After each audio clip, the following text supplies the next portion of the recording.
అందరికీ నమస్కారం అండి.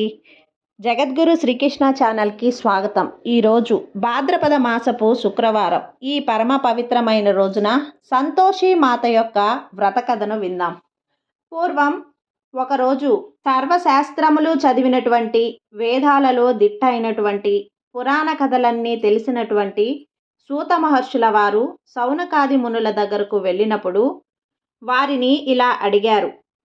స్వామి, మీకు తెలియని విషయం అంటూ ఏమీ లేదు. భూలోకంలో మనుషులు ఎన్నో కష్టాలు అనుభవిస్తున్నారు. సుఖమంటే ఏమిటో మర్చిపోయారు. సుఖ సంతోషాలు లేని జీవితం వ్యర్థం కదా. వాళ్ళని చూస్తే జాలి వేస్తుంది. వాళ్ళకి సుఖ సంతోషాలు సమృద్ధిగా కలిగే వ్రతం ఏదైనా ఉందా? అలాంటిదేదైనా ఉంటే చెప్పండి.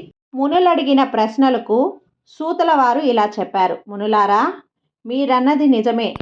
సంతోషము లేని జీవితం వ్యర్థము కదా. అదే ఏ పని చేయుటకైనా బలాన్ని ఇస్తుంది. సంతోషము లేనిదే ఎందులోనూ రాణించలేము. సంతోషము ప్రసాదించు దేవత సంతోషి మాత. ఆ దేవిని పూజించి ఆ వ్రతం ఆచరిస్తే మనుషులకి సుఖ సంతోషాలు కలుగుతాయి. ఏ కోరికైతే మీరు కోరుకుంటారో అది తప్పకుండా తీరుతుంది. నాకు ఈ విషయము వ్యాస మహర్షి వారు చెప్పారు. ఈ వివరణ మీకు చెప్తాను, వినండి. సాక్షాత్తు నారద మహర్షుల వారు ఆమెకు సంతోషి మాత అని నామకరణం చేశారు. ఈ తల్లి శుక్రవారం నాడు జన్మించింది కాబట్టి ఈమెను శుక్రవారం నాడు పూజించిన వారికి అన్ని సంతోషాలు, సుఖాలు పొందుతారు అని చెప్పారు.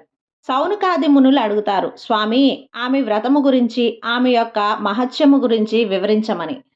అప్పుడు సూత మహర్షి ఇలా చెప్పసాగాడు. మునులారా, పూర్వం చంపక దేశంలో శోభానగరం అనే పెద్ద పట్టణంలో ఒక వృద్ధ స్త్రీ నివసించేది. ఆమెకు 7 కొడుకులు.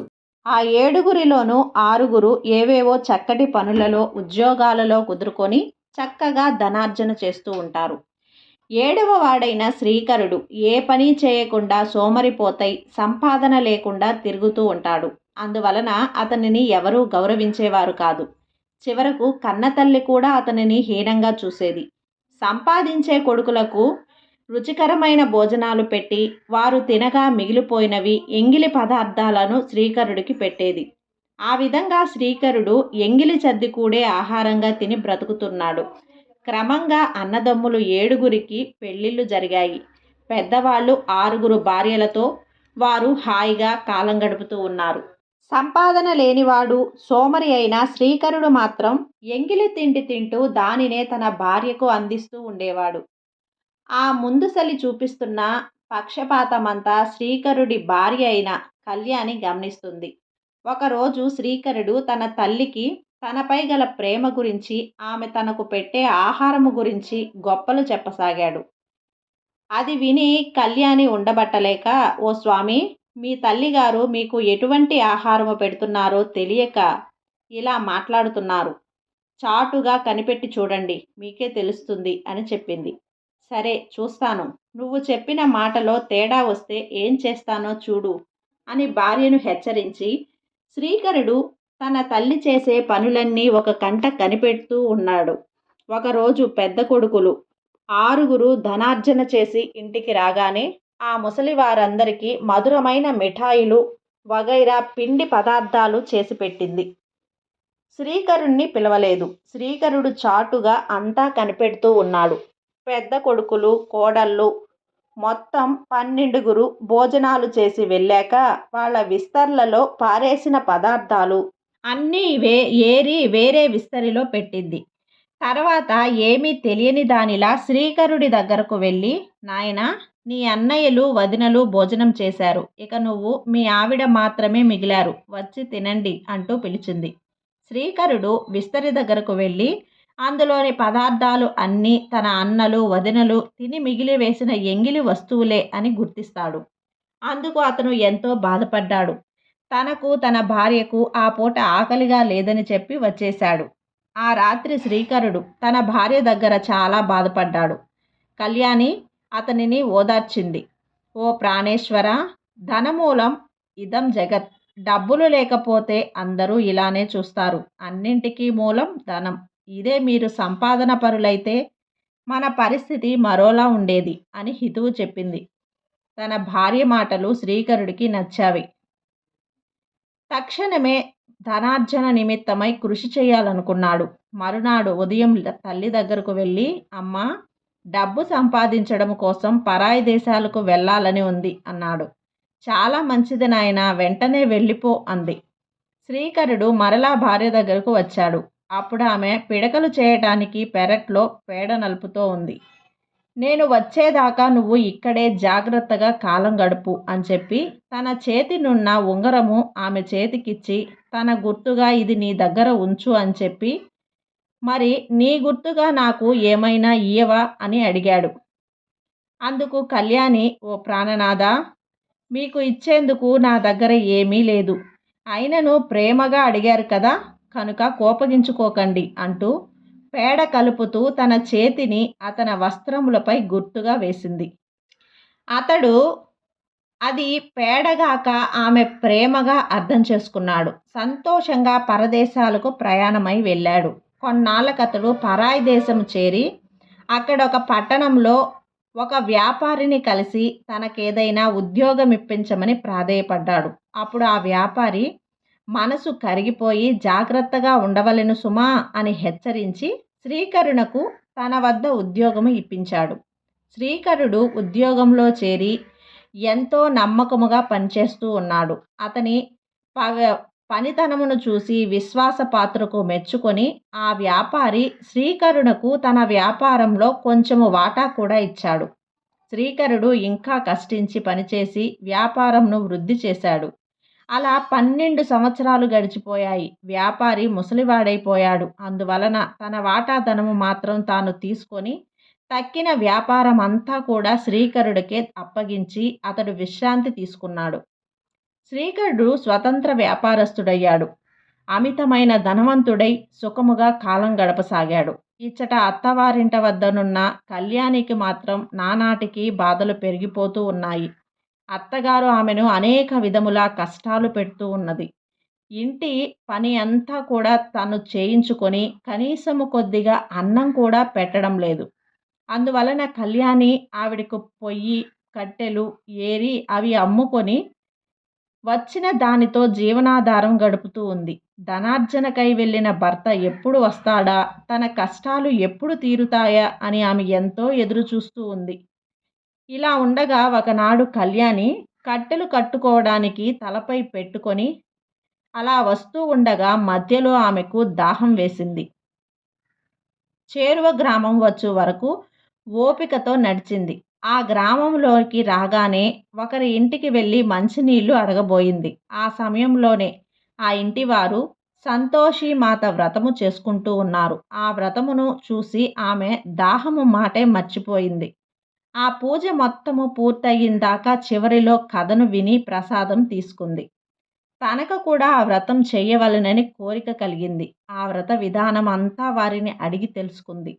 అందుకు ఆ ఇల్లాలు కళ్యాణిని చూసి, ఓ సౌభాగ్యవతి, ఇది సంతోషిమాత వ్రతము. దీనిని ప్రతి శుక్రవారం రోజు శ్రద్ధాభక్తులతో చేయవలెను. అలా చేసిన 40వ శుక్రవారంలో వ్రతము చేసి 41వ శుక్రవారం నాడు ఉద్యాపనము చేసుకున్నట్లయితే ఆ అమ్మవారి అనుగ్రహము వలన మనం కోరిన కోరికలన్నీ తీరి నిత్య సంతోషాలుగా జీవించగలుగుతాము.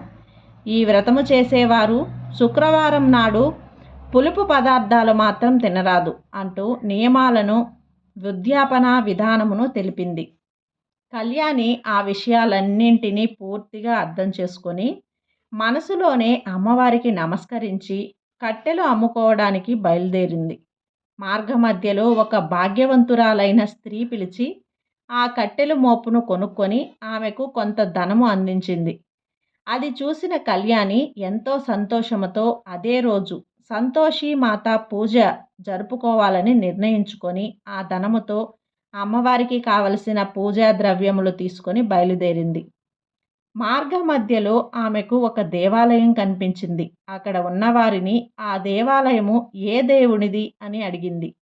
అక్కడి వారందరూ కూడా సంతోషి మాత దేవాలయము అని ఆమెకు చెప్పారు.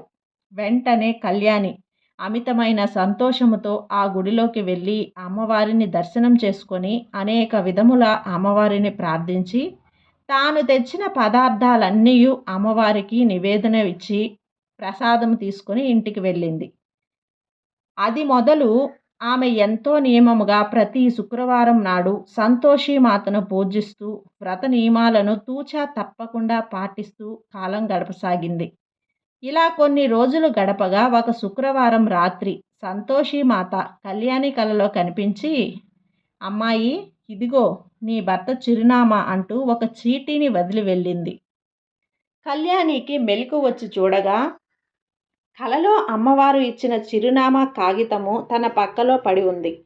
ఆ అమ్మవారి దయకు మహత్యమునకు ఎంతగానో సంతోషించి ఆ చిరునామాలో ఉన్న విధంగానే తన భర్తకు ఉత్తరం రాసింది. అలా కళ్యాణి ఉత్తరం రాసిన కొంతకాలంలోనే శ్రీకరుడి వద్ద నుండి ఆమెకు కొంచెం ధనము ఉత్తరము వచ్చాయి. భర్త నుండి ఉత్తరము వచ్చుట, వెంటనే తన కష్టములు తీరాయని కళ్యాణి ఎంతగానో ఆనందించింది. ఇది ఇట్లా ఉండగా తన కోడలకు కళ్యాణికి ఎక్కడి నుండో డబ్బులు ఉత్తరాలు వచ్చుచున్నాయన్న సంగతి అత్తగారు పసిగట్టి ఈ విషయమును తన పెద్ద కోడళ్లతో కూడబలుక్కొని అవి ఎక్కడి నుంచి వస్తున్నాయో ఆరా తీయమని పిల్లలను పంపింది. పిల్లలు కళ్యాణి వద్దకు వెళ్ళి, పిన్ని, నీకు ఉత్తరాలు డబ్బులు ఎక్కడి నుంచి వస్తున్నాయి అని అడిగింది. కళ్యాణి, మీ పినతండ్రి గారి నుండి వస్తున్నాయి, అది నిజము అని చెప్పింది. అమాయకులైన పిల్లలు తమ తల్లుల వద్దకు వెళ్ళి కళ్యాణి చెప్పిన సంగతి చెప్పారు. పిల్లల అల్లరి ఆనందం చూశాక తమకు కూడా బిడ్డలుంటే బాగుంటుంది అనుకుంది. ఒకనాడు గుడికి వెళ్ళి అమ్మవారి దర్శనం చేసుకొని, నన్ను కటిక దరిద్రం నుండి తప్పించావు, నీ దయ వల్ల సుఖంగానే ఉన్నాను, కానీ స్త్రీకి మాతృత్వమే కదా ప్రధానమైనది, కానీ నాకు పిల్లలు లేరు, కావున తల్లి నన్ను నా భర్త చెంతకు చేర్చు, మా కాపురం నిలబెట్టు, నాకు కడుపు పండేలా చెయ్యి తల్లి అని మరీ మరీ ప్రార్థించింది. ఆ భక్తురాలి ధర్మబద్ధమైన కోరికను నెరవేర్చేందుకు సంతోషి మాత ఒకనాటి రాత్రి శ్రీకరునకు బ్రాహ్మణ ముత్తైదువైన రూపంలో కలలో కనిపించి, శ్రీకరుడా, నీవు వివాహితుడవు, నీకు యోగ్యురాలగు భార్య నీ స్వగ్రామమునందు విడిచివచ్చావు, మర్చిపోయావా? ధన సంపాదన ఒక్కటే జీవితము కాలము గడుపుచున్నావు. ఇట్లా అయితే పెండ్లి ఎలా చేసుకున్నావు? నీ చెంతనే ఉండవలెనని చిరకాల గోరింక వలె కాపురం చేసుకోవలెను కదా. ఆ పిల్లలకు మాత్రం కోరిక ఉండదా? కావున నీవు వెంటనే నీ స్వగ్రామమునకు ప్రయాణము కమ్ము. ఆమెను నీతో కూడా తీసుకొచ్చి సుఖముగా సంసారము చేసుకొనుము. నీవు చెప్పినట్లుగా చేయక నా మాటను తృణీకరించిన నా ఆగ్రహమును గురి అవుతావు సుమా అని హెచ్చరించింది. దాంతో శ్రీకరుడు ఉలిక్కిపడి నిద్రలేవగానే కలలో కనిపించిందెవరో దేవత అని భావించి చేతులు జోడించి అమ్మవారిని ప్రార్థించి, తల్లి, అన్నీ తెలిసిన అమ్మవు, నా కష్టములు మాత్రం ఎరుగువా తల్లి. ఈ వ్యాపారంలో ఏర్పడిన ఇబ్బందుల వలన ఇంతకాలము కాలు కదపలేకపోతున్నాను. నా మీద దయ ఉంచి నా చిక్కులు అంతా త్వరగా తొలగిస్తే అంత త్వరగా నేను నా గ్రామమునకు బయలుదేరుతాను. భారము నీదేనమ్మా అని మొక్కుకున్నాడు. అతని మొర విన్న ఆ తల్లి అతనిని కరుణించి ఆమె అనుగ్రహము వలన వ్యాపారంలో ఏర్పడిన ఇబ్బందులన్నీ ఇట్లాగే తొలగిపోయాయి. రావలసిన సొమ్మంతా చేతికి వచ్చేసింది. ఆ ధనమంతా మూట కట్టుకొని అమ్మవారికి నమస్కరించుకొని తన భార్య వద్దకు ప్రయాణమయ్యాడు. ఇక్కడ శ్రీకరుడు బయలుదేరగానే అమ్మవారు కళ్యాణికి కలలో కనిపించి, అమ్మాయి, నీ భర్త నీకోసం బయలుదేరాడు.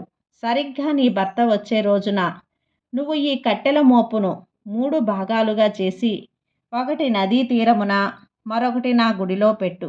మూడవది నీ తలపై పెట్టుకొని నీ భర్త నీ ఇంటి వద్దకు రాగానే అతనికి వినబడేటట్లు మీ అత్తగారితో, ఓ అత్త, నా పొట్టు కట్టెలు నాకు పెట్టు, ఆకలిగా ఉంది, నా చిప్ప నీళ్లు నాకు పొయ్యి, త్వరగా వచ్చి మోపు దింపుకో, మెడ నొప్పిగా ఉంది అని కేకలు పెట్టు అని చెప్పి అమ్మవారు కలలో చూపించి మాయమైపోయారు.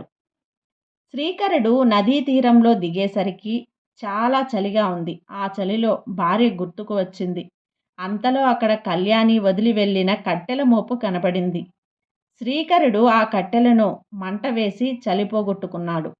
అక్కడి నుండి తన పట్టణానికి బయలుదేరాడు. మార్గమధ్యలో అతడికి ఆకలి వేసింది. చేరువలో సంతోషిమాత గుడి కనిపించింది. అక్కడ కళ్యాణి వదిలి వెళ్ళిన రెండవ కట్టెల మోపు కనిపించింది. శ్రీకరుడు సంతోషించి ఆ కట్టెలతో వంట చేసి భోజనము చేశాడు. కొంతసేపు విశ్రాంతి తీసుకొని ఇంటికి బయలుదేరాడు. శ్రీకరుడు గుమ్మం వద్దకు వచ్చేసరికి కళ్యాణి కట్టెల మోపుతో వచ్చి అమ్మవారు చెప్పినట్లుగానే కేకలు పెట్టింది. శ్రీకరుడు ఆమెను గుర్తించాడు. ఆమె స్థితికి బాధపడ్డాడు. ఆమె మాటలను బట్టి తన తల్లి, అన్నలు, వదినలు అందరూ కలిసి ఆమెను ఎంత కష్టపెడుతున్నారో అర్థం చేసుకున్నాడు. ఆమెను దగ్గరకు తీసుకొని కన్నీరు తుడిచి ఆమెను ఓదార్చాడు.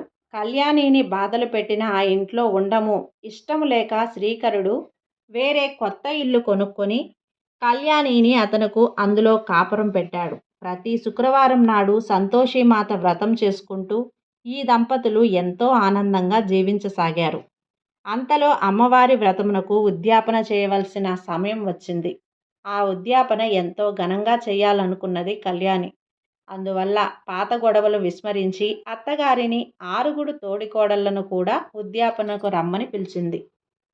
అయితే తోడికోడళ్ళకి, అత్తగారికి మాత్రం కళ్యాణి మీద కోపం పోలేదు. ఎలాగో అలా ఆమెను కష్టపెట్టారు కదా, ఆమె చేసే వ్రతానికి భంగం కలిగించాలని నిర్ణయించుకున్నారు. అందుకోసమని వాళ్ళు నియమం తప్పి కళ్యాణికి తెలియకుండా చాటుగా పులుపు పదార్థాలను వండిన వంటలో కలిపారు. అంతటితో కళ్యాణి వ్రతం భంగమైంది. వ్రత నియమాలను విరుద్ధంగా ఆ ఇంట పులుపు తిన్నందువల్ల సంతోషిమాత ఆగ్రహించింది. ఆ కారణంగా శ్రీకరునిపై లేనిపోని అభాండాలు పడ్డాయి. రాజభటులు వచ్చి శ్రీకరుణ్ణి బంధించి తీసుకెళ్లారు. కళ్యాణి సంతోషిమాత పాదాలపై పడి విలపించింది. తన భర్తను రక్షించమని ప్రార్థించింది. పరమ కరుణామయి అయిన ఆ తల్లి కళ్యాణి నిర్దోషి కనుక ఆమెను అనుగ్రహించింది. అందువల్ల శ్రీకరుడు బంధ విముక్తుడై ఇంటికి వచ్చాడు. తిరిగి ఆ దంపతులు ఆనందంగా కాపురం చేసుకోసాగారు. ఒకసారి కళ్యాణిని అమ్మవారు పరీక్షించదలిచి పిచ్చి బిచ్చగత్తె వల్లే మారువేషం ధరించి ఓ చేత్తో బెల్లము, ఓ చేత్తో శనగలు తింటూ నోటి వెంట చొంగ కార్చుకుంటూ రాసాగింది. ఆమె నోటిపైన, చేతులపైన ఈగలు ముసురుతూ ఉన్నాయి. వికృత రూపంలో ఆమె కళ్యాణి ఉన్న వీధికి వచ్చింది. వీధిలో పోయే పిల్లలందరూ, ఆడుకునే పిల్లలు ఆమెను చూసి రాక్షసి, దెయ్యం అని కేకలు వేస్తూ రాళ్ళు రువ్వసాగారు. పిల్లలు ఆమె మీదకు విసిరిన రాళ్ళన్నీ వెళ్ళి కళ్యాణి వాళ్ళ బావలకు, తోడికోడళ్లకు తగలసాగాయి. దాంతో వాళ్ళు కంగారు పడి, అమ్మో ఇదెవరో మాయల మారిది, లేకుంటే దాని మీదకు విసిరిన రాళ్ళు మన మీద ఎందుకు పడతాయి, మనకెందుకు దెబ్బలు తగులుతాయి అని ఆలోచించి భయగ్రస్తులై వీధి తలుపులు మూసేశారు. అది గమనించిన సంతోషిమాత ఆ ద్వారాలకేసి ఒక్కసారి చూసింది. ఒక్కసారిగా ప్రళయ మారుతంలా వచ్చిన గాలితో ఇంటి తలుపులు భళ్ళున తెరుచుకున్నాయి. ఇంటి మీద పెంకులు లేచిపోసాగాయి. ఇంట్లో వాళ్ళు ఆ గాలి విసురుకు సరిగ్గా నిలబడలేక అటూ ఇటూ తూలి పడిపోయారు. ఈ దృశ్యం అంతా కూడా చూసిన కళ్యాణి వెంటనే ఆ బిచ్చగత్తె రూపంలో ఉన్న ఆవిడను పరీక్షించగా చూసింది. ఆమె సంతోషిమాతే అని అనిపించింది. వెంటనే కళ్యాణి ఆమె కాళ్లపై పడి, జగన్మాత, నువ్వు నా ఆరాధ్య దైవమైన సంతోషిమాతవే. అమాయకులైన నా బంధువులను రక్షించు, నా పరువును కాపాడు తల్లి అంటూ సవినయముగా ప్రార్థించడం వల్ల అమ్మవారు శాంతించి చిరునవ్వుతో అదృశ్యమైంది. ఇంత జరిగినా కూడా కళ్యాణి తోడికోడళ్లకు అమ్మవారి మీద నమ్మకం కలగలేదు. ఎలాగో అలా శ్రీకరునికి, కళ్యాణికి సర్వనాశనం చేయాలనే ఆలోచన మానుకోలేకపోయారు. చివరకు ఆ రోజు పాలల్లో విషము కలిపి కళ్యాణికి ఇచ్చారు. అమాయకురాలైన కళ్యాణి తోడికోడళ్లకు ఇచ్చిన పాలను తాగుదాం అని అందుకుంది. అంతలో అమ్మవారి దయవలన శ్రీకరుడు కళ్యాణిని పిలిచాడు. అందువల్ల ఆమె ఆ పాల పాత్రను అక్కడే ఉంచి భర్త వద్దకు వెళ్ళింది. అదే సమయంలో అటుగా వచ్చిన శ్రీకరుడి అన్న కొడుకు ఆకలిగా ఉంది, అక్కడ ఉన్న పాలన్నీ గబగబా తాగేశాడు. తాగిన వెంటనే ఆ పిల్లవాడు గావు కేకలు పెడుతూ వెంటనే నేలపై పడి చనిపోయాడు. కుర్రవాడి ఆర్తనాదాలు విని అతని తల్లి అక్కడకు వచ్చింది. కళ్యాణియే పాలల్లో విషము కలిపి తన కొడుకుకు ఇచ్చి చంపేసింది అంటూ ఊరు వాడ వినపడేలా అరుస్తూ కొడుకు శవం మీద పడి ఏడవసాగింది. అది విని ప్రజలందరూ కళ్యాణి శ్రీకరులను నానా మాటలు అన్నారు. అనుకోకుండా మీద పడిన ఈ హత్యా నేరానికి అపనిందకి ఆ దంపతులు ఎంతగానో పరితపించారు. అన్నింటికీ ఆ తల్లే ఉంది అన్న ధైర్యంతో మనసారా ఆ తల్లినే స్మరించసాగారు. భక్తులను రక్షించడంలో ఆ అమ్మవారిని మించిన వారు లేరు కదా. తన భక్తులు కంటతడి పెడితేనే ఆ తల్లి భరించదు. అమ్మవారు వెంటనే విషం కలిపిన పాలను తాగిన ఆ పిల్లవానిని బ్రతికించారు. ఆ కుర్రవాడు నిద్రలేచినట్లుగా లేచి కూర్చున్నాడు. అందరూ కలిసి కళ్యాణిని శ్రీకరుడిని తిట్టడము విన్న ఆ పిల్లవాడు, అమ్మా, పిన్నిని బాబాయిని తిట్టకండి, ఆకలిగా ఉంది, ఆ పాలను నేనే తాగాను, అంతేగాని పిన్ని నాకు ఇవ్వలేదు అని చెప్పాడు. దాంతో కళ్యాణి శ్రీకరులు నిర్దోషులని తేలిపోయింది. అయితే కళ్యాణి కోసం పెట్టిన పాలల్లో విషం ఎవరు కలిపారు అన్నది ఆలోచించారు. దాంతో విషం కలిపిన తోడికోడళ్ళు తన రహస్యం దాగదని గుర్తించి తక్షణమే కళ్యాణి కాళ్ళ మీద పడి క్షమాపణ కోరుకుంది. అప్పుడు కళ్యాణి తన తోడికోడళ్లను క్షమించింది. నేను క్షమించినంత మాత్రాన ఏం లాభం చెప్పండి, అంతా అమ్మవారి చలవే, వెళ్ళి ఆ సంతోషిమాతను క్షమాపణ వేడుకో అని చెప్పింది. అందరూ కలిసి ఆ తల్లిని ప్రార్థించారు. ఆనాటి నుండి అందరూ కలిసిమెలిసి ఉంటూ వచ్చారు. ఓ శుక్రవారం నాడు 7 కోడళ్ళు కలిసి సంతోషిమాత వ్రతం చేసుకున్నారు. ఆ అమ్మవారి అనుగ్రహం వలన కళ్యాణి గర్భవతి అయింది. చక్కటి ముహూర్తంలో కుమారుణ్ణి కన్నది. అమ్మవారి వరప్రసాదంగా ఆ బిడ్డను పెంచుకుంటూ సంతోషిమాత పూజలు మానకుండా చేస్తూ శ్రీకరుడు కళ్యాణి దంపతులు కలకాలం సుఖ సంతోషాలతో తులతూగారు. ఈ కథ విన్నవారికి చదివిన వారికి కూడా ఆ సంతోషిమాత అనుగ్రహం వల్ల సర్వ సౌభాగ్యాలు కలుగుతాయి. మనస వాచ భక్తితో అమ్మవారి వ్రతాన్ని ఆచరించిన వారికి 3 నెలలలోనే వారు కోరిన కోరికలన్నీ కూడా తీరుతాయి. నిరాశ చెందకుండా వ్రతాన్ని పూర్తి చేయాలి. అలాగే అబద్ధం చెప్పకూడదు, సత్యాన్నే మాట్లాడాలి. వ్రతం చేసే ప్రతి ఒక్కరూ కూడా సత్యాన్నే మాట్లాడుతూ ఉండాలి. అలాగే ఆ రోజంతా కూడా పులుపు తినకూడదు, పులుపు వండకూడదు. సంసార సుఖానికి దూరంగా ఉండాలి. ఆ పూజ చేసేటువంటి శుక్రవారం రోజు ఉదయాన్నే లేచి చన్నీటితో తలస్నానం చేసి ఉతికిన బట్టలు కట్టుకోవాలి. పూజా గదిని శుభ్రంగా చేసుకొని పూజా సామాగ్రాన్ని శుభ్రంగా పెట్టుకొని పూజ నిర్వహించి ఆ పూజ పూర్తయిన తర్వాత అమ్మవారి కథను కూడా పూర్తిగా వినాలి. అప్పుడే అమ్మ అనుగ్రహం పూర్తిగా లభిస్తుంది. కాబట్టి ప్రతి ఒక్కరూ కూడా సంతోషిమాత వ్రతాన్ని ఆచరించి సుఖ సంతోషాలు సౌభాగ్యాలు పొందాలని మనస్ఫూర్తిగా